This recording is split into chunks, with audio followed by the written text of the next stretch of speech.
நம்ம சேனலில் வீடியோ போட்டோடனே உங்களுக்கு மெசேஜ் வரணும் அப்படின்னு நீங்கள் நினச்சிங்கன்னா ரைட் சைடில் இருக்கிற ரெட் கலர் சப்ஸ்கிரைப் பட்டனை ப்ரெஸ் பண்ணிக்கோங்க. அப்படியே பக்கத்தில் ஒரு பெல் சிம்பிள் வரும், அதையும் கிளிக் பண்ணிட்டீங்கன்னா உங்களுக்கு மெசேஜ் தவறாமல் வரும். சரி, வாங்க வீடியோக்குள்ளே போகலாம்.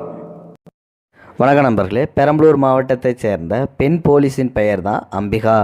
இவங்க தன்னுடைய சின்ன வயசுலேருந்து ரொம்பவும் கஷ்டத்தை அனுபவித்து தன்னுடைய தங்கச்சியையும் கூடவே சேர்ந்து நம்ம எப்படியாவது ஒரு முன்னுக்கு கொண்டு வந்துடணும் அப்படின்னு சொல்லிட்டு வழிவகை செஞ்சிடணும், நம்ம தங்கச்சியை வந்து கட்டி கொடுத்துடணும், அதுக்கப்புறம் தான் நம்ம கல்யாணம் செய்யணும் அப்படின்னு சொல்லிட்டு தான் கஷ்டப்பட்டு படித்தாங்க. அதுக்கப்புறமா +2 எக்ஸாம் எழுதினதுக்கப்புறம் ஓரளவு நல்ல மார்க் எடுத்து பாஸ் பண்ணாங்க. தன்னுடைய அப்பா அம்மா 2 பேருக்குமே வயதாகிட்டதால் அந்த 2 பேர்த்தையும் நாம் தான் கவனிச்சுக்கணும் இதுக்கப்புறம். அதனால் என்ன பண்ணலாம் அப்படின்னு சொல்லி யோசித்து பார்த்துட்டு தான் போலீஸுக்கு வந்து அப்ளை பண்ணாங்க. பெண் போலீஸ்லேயும் அவங்களுக்கு இடமும் கிடச்சி முறையாக டியூட்டி போட்டிருந்தது எங்கன்னு பார்த்தீங்கன்னா கன்னியாகுமரியில். அங்கே நாள் டியூட்டிக்கு போன உடனே வந்து பார்த்திங்கன்னா நம்ம அம்பிகாவை நல்ல ஒரு வரவேற்பு கொடுத்து பாராட்டினாங்க. நீ ஒரு சின்ன பொண்ணாக இருக்க, கண்டிப்பாக நீ ஒரு பெரிய ஆளாக வருவ அப்படின்னு சொல்லி பாராட்டினாங்க. அதே மாதிரியே தன்னுடைய பணிகள் எல்லாத்தையும் வந்து சிறப்பாக செஞ்சுக்கிட்டு இருந்தாங்க. எந்த ஒரு கம்ப்ளைண்ட்டும் இல்லாமல் நம்ம அம்பிகாவோட பேர் வந்து வழங்கிட்டு இருந்தது. ஒரு நாள் வழக்கம் போல் ஹைவேல வந்து உனக்கு டியூட்டி போடணும், அதனால் நீ அங்கே போய் நிற்கிற மாதிரி ஒரு சுச்சுவேஷன் வருது. நீ போய் அம்பிகா டிராஃபிக் ஜாமை வந்து கொஞ்சம் கண்ட்ரோல் பண்ணு, அந்த டைமில் வந்து கொஞ்சம் க்ரௌடு அதிகமாக இருக்கும் அப்படின்னு சொல்லி சொல்கிறாங்க. ஒரு அரசியல் பிரமுகர் வர்ற நேரம் பார்த்து கண்டிப்பாக அங்கே டிராஃபிக் ஜாம் ஏற்படுறது வழக்கம்தான். அதனால் 1க்கு 2 போலீஸாக வந்து எப்பயுமே போடுறது வழக்கம்தான், நீ அங்கே போய் நில்லு அப்படின்னு சொல்லி சொல்கிறாங்க. அம்பிகா போனதுக்கப்புறம் டிராஃபிக் ஜாம் ஓரளவு கிளியர் ஆகிடுச்சு.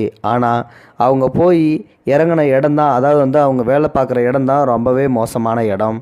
அதாவது அந்த இடத்துல சுற்றி முற்றி யாருமே கிடையாது. அந்த டிராஃபிக் ஜாமில் மட்டும் வந்து பார்த்திங்கன்னா இவங்க மாட்டிக்கிட்டு ஓரளவு எப்படியோ கிளியர் ஆகிட் பண்ணிட்டாங்க. போகும்போது சாப்பாடு தண்ணி 2மே எடுத்துகிட்டு போயிடுறாங்க. ஆனால் ஒரே ஒரு சின்ன மிஸ்டேக் மட்டும்தான். பரந்த வெளியாக இருக்கிறதால அவங்களால பாத்ரூம் போக முடியல.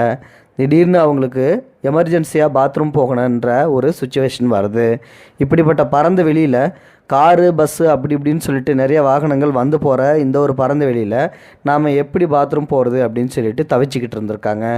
வயிற்ற பிடிச்சிட்டு ஒரு ஓரமாக உக்காந்துக்கிட்டு இருக்கும்போது தான் திடுதுப்புன்னு எதிர்த்தாப்பில் ஒரு சின்ன ஆக்சிடெண்ட் நடக்கிற மாதிரி வந்துச்சு. ஆனால் நடக்கலை.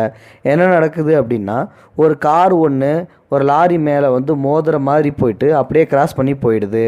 அந்த காரு மோத வர்றதை பார்த்த லாரி டிரைவரு நம்ம எப்படியாவது தப்பிச்சிடணும்னு சொல்லிட்டு கொஞ்சம் அப்படியே லெஃப்டில் ஓடிச்சு ஸ்டேரிங்கை தள்ளிடுறாரு. இதில் நிலக்குழஞ்சி பக்கத்தில் இருக்கிற அந்த மயில் கல் மேலே மோத போயிட்டு அந்த இடத்துல நேராக பிரேக்கை போட்டு இறங்கிடுறாரு. நல்ல வேலை நம்ம தப்பிச்சிட்டோம் அப்படின்னு சொல்லிட்டு அந்த லாரி டிரைவர் இறங்கிடுறாரு.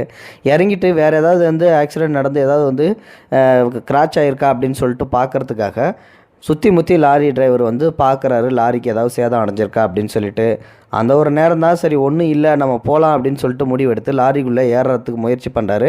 அப்போது அந்த பெண் போலீஸ் அம்பிகா வந்து வயிற்ற பிடிச்சிக்கிட்டு கொஞ்சம் ஃபீல் பண்ணிக்கிட்டு இருக்கிறத பார்த்த உடனே வந்து என்னாச்சு, இந்த ரோட்டில் இந்த பெண் போலீஸ் ஒருத்தங்க மட்டும்தான் இருக்காங்க, ஆனால் இந்த இடத்துல இப்படி வந்து வயிற்ற பிடிச்சிக்கிட்டு இருக்காங்களே, என்ன நடந்துச்சு அப்படின்னு சொல்லிட்டு வந்து கிட்ட போய் மேடம் என்னாச்சு, ஏன் இந்தமாரி வயிற்ற பிடிச்சிட்டு சோகமாக இருக்கீங்க, என்னாச்சு அப்படின்னு சொல்லி கேட்குறாரு. அதுக்கு அந்த பெண் போலீஸ் எதுவுமே சொல்லாமல் அப்படியே அமைதியாக இருக்காங்க. உடனடியாக வந்து திருப்பி சொல்லுங்கள் என்னாச்சு மேடம் சொல்லுங்கள், ஏதாவது ஹெல்ப் வேணுமா, நான் ஏதாவது செய்கிறேன் அப்படின்னு சொல்லி கேட்குறாரு.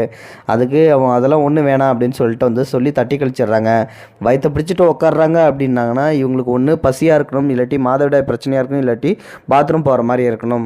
கண்டிப்பாக மாதவிடாய் பிரச்சனையாக இருக்கிறதுக்கு வாய்ப்பு இருக்குது, ஆனால் பசியாக இருக்கிறதுக்கு வாய்ப்பு இல்லை. ஏன்னா பக்கத்தில் சாப்பாடு பொட்டலத்தை பார்த்துட்டாரு, அதனால் பசி கிடையாது.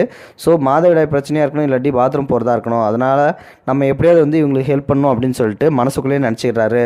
அதை வெளிப்படையாக அந்த பெண் போலீஸ்கிட்ட சொல்லாமல், மேடம் என் கூட ஒரு நிமிஷம் வரீங்களா, நான் உங்களை ஒரு இடத்துக்கு கூட்டிகிட்டு போகிறேன், அங்கே நீங்கள் ஃப்ரீ ஆகிட்டு வரலாம், ரெஸ்ட் ரூம் போகலாம் அங்கே இருக்குது அப்படின்னு சொல்கிறாங்க. முதல்ல பெண் போலீஸ் வந்து நம்பவே இல்லை, யார் இவர் தெரியாமல் திடீர் திப்புன்னு வந்து கூப்பிட்றாரு அப்படின்னு சொல்லிட்டு.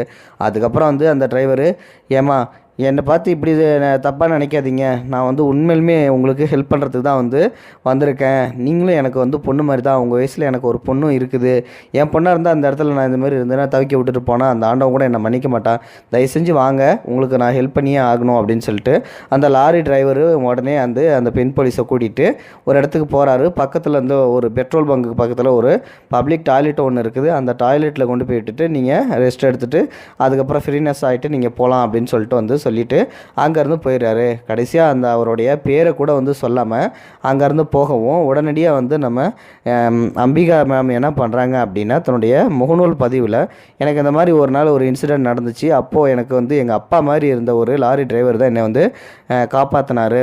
அப்படி காப்பாற்றி என்னைய வந்து ஹெல்ப் பண்ணதுக்கு உண்மையிலுமே நான் வந்து அவரை நினச்சி ரொம்ப ஃபீல் பண்ணுறேன். அவருடைய பேர் கூட வந்து கேட்காம விட்டுட்டோமே அப்படின்னு சொல்லிட்டு. இருந்தாலும் முகம் தெரியாத அந்த அப்பாவுக்கு வந்து ரொம்பவே நன்றி அப்படின்னு சொல்லிட்டு வந்து சொல்லியிருக்காங்க.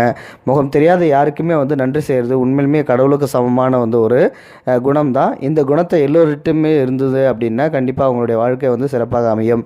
இந்த வீடியோ பிடிச்சிருந்தால் லைக் பண்ணுங்கள், ஃப்ரெண்ட்ஸுங்களுக்கு ஷேர் பண்ணிவிடுங்க, கூட சேனலையும் சப்ஸ்கிரைப் பண்ணுங்கள். தேங்க்யூ ஃபார் வாட்சிங். இது போன்ற செய்திகளை உடனுக்குடன் நீங்கள் தெரிந்து கொள்ள மறக்காமல் எங்களுடைய சேனலை சப்ஸ்கிரைப் செய்யவும், கூடவே பக்கத்தில் வரும் பெல் ஐக்கானையும் கிளிக் செய்யவும்.